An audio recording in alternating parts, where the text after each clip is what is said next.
مش كل مره اتاخر فيها على ميعاد تقول لي هو انت مش هتغير بقى مواعيدك وتيجي بدري. لا مش هاجي بدري. عندي حد بيساعدني في البيت، فكل ما تيجي تساعدني في البيت تغير اماكن الحاجات. من ضمن الحاجات اللي تغيرها الطرح بتاعتي والهدوم يعني. فامبارح كنت في بنطلون معين كده عايزه البسه، فدخلت قلت لها يا فلانه هو فين البنطلون بتاعي؟ فقالت لي ما انا معلقاه بقى. قلت لها هو انت كل ما تجيلي يا بنتي تغيري اماكن الحاجه؟ طب قولي لي. فردت عليا رد حلو قوي، قالت لي ايه، هو مش المفروض ان انت خلاص تكوني خدتي على طريقتي؟ هنا بقى نورت في دماغي لمبه كده، هو احنا ليه بنستغرب من ردود افعال البني ادمين اللي احنا مجربينهم وعارفين طريقتهم؟ يعني انا عارفه طريقتك في الهجر عامله ازاي، طريقتك في المواعيد عامله ازاي، طريقتك في الحب عامله ازاي، وطريقتك في الكلام مع البني ادمين عامله ازاي.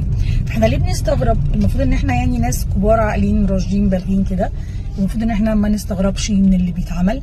ومش كل مره اتاخر فيها على ميعاد تقول لي هو انت مش هتغير بقى مواعيدك وتيجي بدري. لا مش هاجي بدري. إيه، ما نشبع على شيء شاب عليه.